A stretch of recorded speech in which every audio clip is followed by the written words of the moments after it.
Now, if you've bought a Mercedes over the past few years, you will likely have a multimedia system called MBUX. That's this one right here, the one with the sparkles for the voice assistant. Now, MBUX houses a very powerful sat nav, but I'm willing to bet there's a few hidden things that you guys might not know. So we'll go through a load of tips and tricks in this video, starting out with the very basics on how to get it going. Then we'll get into some more advanced things later.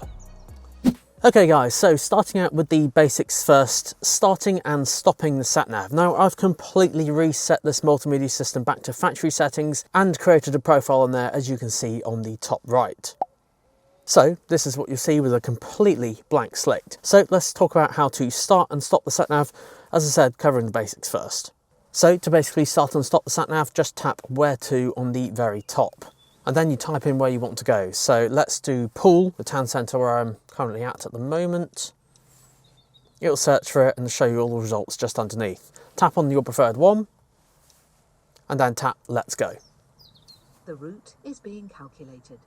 Now, as you'll see here, the blue line indicates where to go, and of course it will move around depending on which way you turn the car. Now, of course, that's the sat nav navigating you to your destination. Now, if you want to mute it or cancel it, you'll notice you've got some new symbols there on the top left-hand corner. And if you remember, the start button was nearby as well. So basically, to start, stop and mute, the absolute basics of the sat nav are all within centimetres of each other. So mute and unmute. Please proceed to the highlighted route. And then finish with the flag with the kind of cross symbol. That will finish it. And it's as easy as that. So that's the absolute kind of Billy basics. What about some more advanced things? And of course, all these tips and tricks. Now, did you know that MBUX can actually do multi-destinations or waypoints? Mercedes actually refer to them as intermediate destinations. So you can navigate to a place and then go via, you know, as kind of many stops as you'd like. I don't think there's a limit, but yeah, to do this, tap where to, just like before. Type in your final destination first. So in my case here, I'm just going to do Poole again. Get the sat nav going. Let's go. The route is being calculated. And one good thing with MBUX, it does actually remember your preference for muting and unmuting. So I'm going to leave it muted just for now. So that's our final destination in. Let's add a waypoint. So let's go via a shop, for example. So just go to search, type in the waypoint that we want to go. So let's do Waitrose, for example. And it'll search all the destinations there. Let's go that one. Now notice you've got some extra symbols here now. It says add or replace. So replace will be just to go directly there, or add will be to add it to our existing route. So now we're going to go to Poole via Waitrose. But notice here on the very top left, you've got some different symbols. You've got a waypoint there. 808 is when we get to the first one.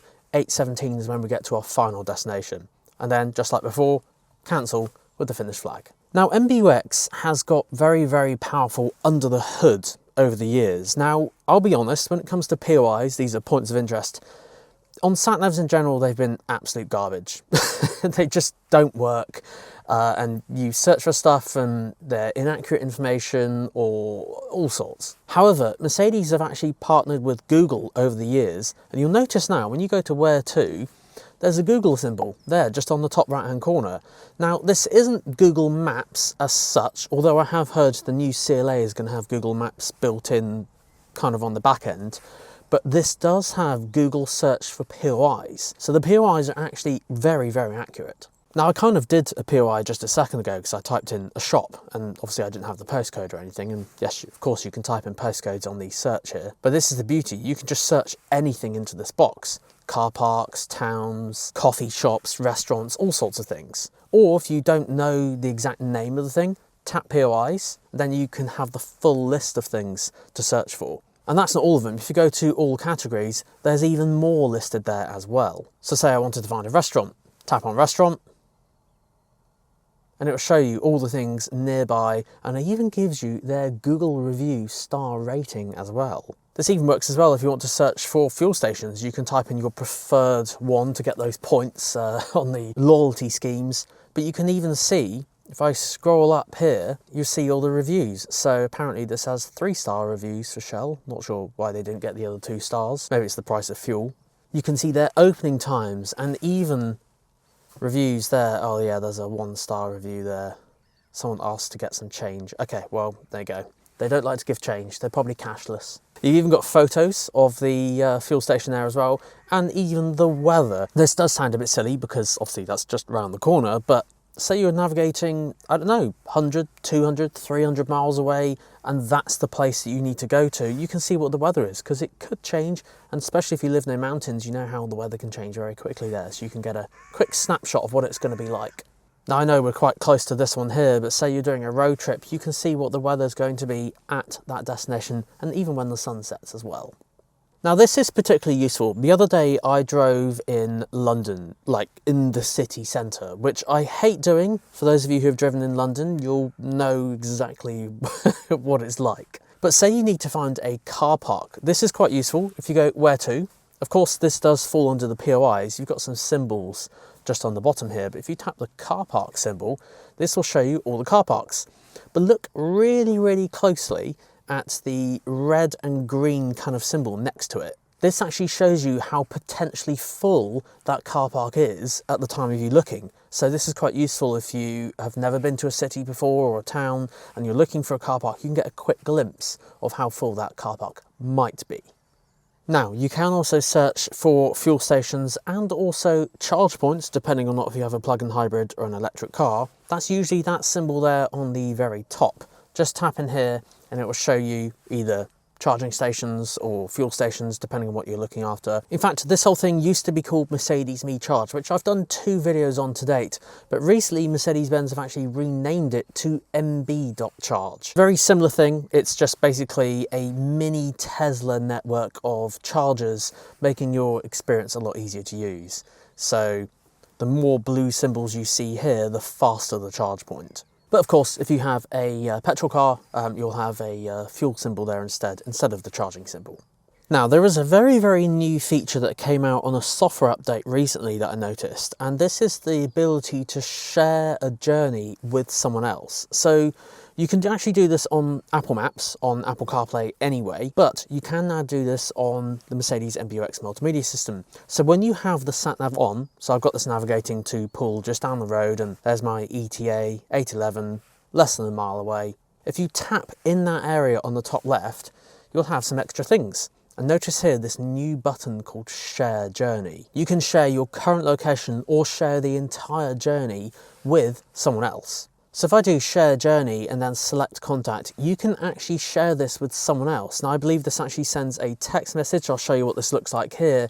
And this person can then click on that link and see an up-to-date location of where you are on that journey. So pretty cool if you're doing like a road trip and you have a loved one who always wants to check in on you.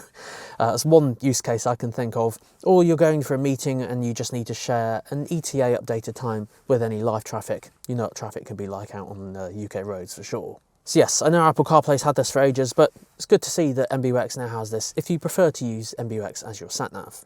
Now, did you know you can actually save your favourites in the multimedia system as well? So if I go where to, and notice here, you can type in where you want to go, or if I do previous destinations, you can actually bring up all the places you've already been to, but I could do this one.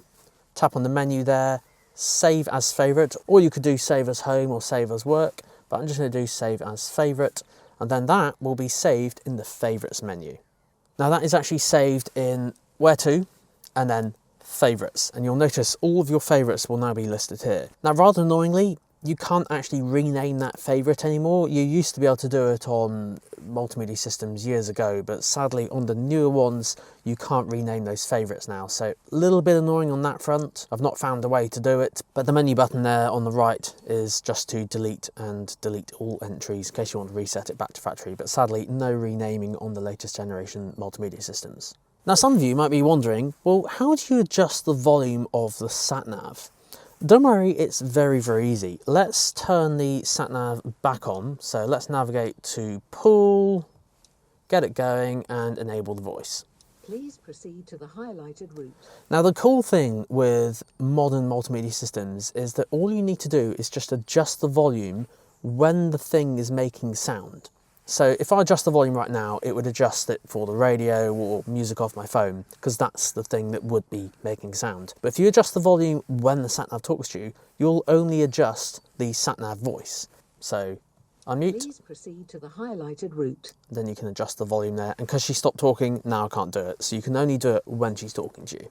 And then finally, after this, the other thing that a few people have asked is how you can navigate to a specific point on a map. Maybe you've got a very long driveway, or maybe you, I don't know, just want to navigate to that point right there. There is a way you can do it. So I'm just going to turn this map round the other way to make it a little bit easier. Let's say that you wanted to navigate to this little bit here, this end of the road, because I don't know, that's exactly where your house is. Hold your finger on the screen, and then you can navigate or save to that exact point on the map.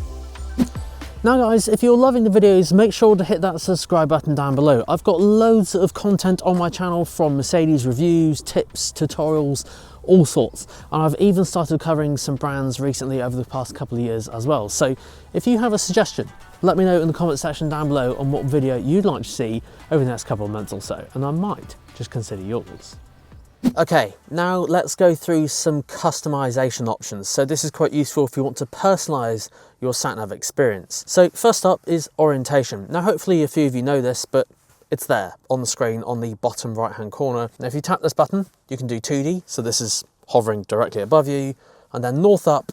This one confuses me, but apparently I've heard that if you do sailing or that sort of thing, north up can be quite useful. Basically keeps the map north up. So if we zoom all the way out, you'll see, because I'm in pool, it's at the very, very bottom. But yeah, just going to center that off and put it back to 3D, because that's the one I prefer personally. Now, there are a couple of options for this latest generation multimedia system. So you'll notice that there's these big blue bars along the bottom. And this is a thing called zero layer, where the car recommends and intelligently suggests things that you might use over time. Now, did you know you can customize them by holding them and doing various different things, but you can also just tap your finger on here and swipe down, and you can actually just make it full screen just like that. And if you want it back, just swipe back up. Or if you don't like that menu layout at all, you can put this back to what the old MBUX kind of used to be. If you hold the home button, you can toggle back to the other designs. So this is zero layer here. You can see all the things suggested along the bottom, but then classic is your menu system. So in classic, you need to go into the menu, into phone to use this, come back out, into sat nav to use this, come back out, and so on and so forth like that. But I'll put this back to zero layer just for now. Now, did you know you can also do a satellite map? So for those of you who use Google Maps or even Apple Maps with a satellite map, you can do that on MBUX now. I have noted that you do need this connected to your Mercedes-Benz account, so this is the one with the app. I'll link that down below if this is the first time you're hearing about that. But if you tap on the car on the top left-hand corner, then go into Settings, and then go into View. In View, you'll see Satellite Map on the very top. Just tap in there and give it a few seconds to download, and yeah, there we go. Now, you may have noticed a couple of points ago I was zooming in and out, so you can just pinch to zoom in and out just like this, so pretty easy. But there is also something I recommend everyone enable, and that's a thing called Auto Zoom. So if we go back to Settings and that View menu again, so back up here, Settings on the bottom right, and then View, there is an option for Auto Zoom. Now, I recommend this be enabled, unless you don't want it to auto-zoom, but this will automatically zoom in and out depending on the speed of your car. So if you're doing 30, 40 miles an hour, it'll be zoomed out a little bit. If you do 50, 60 or 70 miles an hour, it'll be zoomed out quite a lot. But then when you're kind of in a built-up area like I am right now, it'll be quite zoomed down low so you can clearly see the roads. But of course, you can manually do it if you want to. Now, if you're not using a satellite map, there is also a light mode and dark mode. I have featured this in videos before, but it is very, very well hidden in this new generation multimedia system. So again, in that settings menu, up here, into settings, and then go to view again, but scroll all the way down to the bottom. Here you'll see maps color scheme. So this one, for example, I've got it on automatic. This will change depending on the when the sun sets and when it rises. But day looks like this. But yeah, this is what dark mode looks like. So quite useful. Obviously, automatic will toggle between the two. But if you prefer one look to the other, then you can do that as well. And don't forget, there is also a red theme. If you change the instrument cluster to sport mode, everything goes red over here on this screen. So if you want to know how to do that, I'll link that below. That's how you adjust your instrument cluster. Separate video for that one. Now there is also a clever thing called augmented reality. Now this isn't on every model of Mercedes out there, and no, just because you have MBUX doesn't mean you have this. It does depend on the package and the specification you go for. Now you can also get that camera to do a thing called a traffic light view. So normally when you approach some traffic lights you kind of look a bit like this, and you might have to stretch your neck sometimes. So what you can do, you can enable traffic light view, and that will show you the traffic lights on the screen, which is quite useful. Just saves you having to lean forward and strain your neck. First world problems, you know. To change this is not actually in anywhere on the Sat Nav settings. This is actually in the main car settings. So for this, we're going to press Home, then go to Settings, then go to Assistance, and then Assistance again. And notice here, there's Traffic Light View. Just toggle this on, and if you go to Settings, you can actually have it come on automatically, or with a pop-up on the top there, and then you just select on request. I actually personally prefer this off, just because, I mean, I can see the traffic lights and I don't mind leaning forward, and I'd rather it not interrupt the content, but it is quite a useful feature.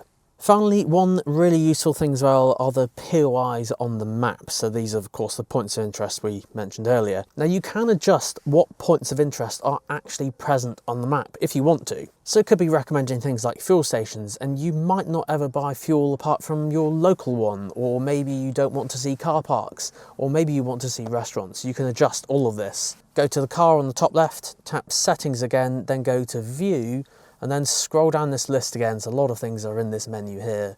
POI symbols on map. Now you can hide all of them and have a completely clean look if you like, or you can have parking, restaurant, rest area with toilet, or rest area, coffee, and there's loads on here to choose from.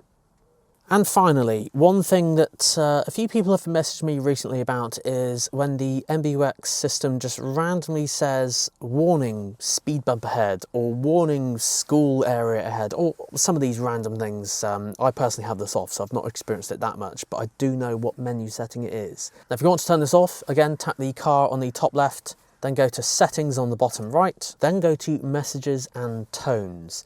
Now in here, we'll see reduced messages, detailed messages, and messages off. Personally, what I do, because I very rarely have the Sat Nav on, I do reduce messages, but then I also have these off here. I don't need any announcements on things on the multimedia system. If I want the Sat Nav to talk, I want it to talk, but that is kind of the very reduced version of the voice. So reduce messages, and then no announcements of any warnings, so it won't just randomly talk to you.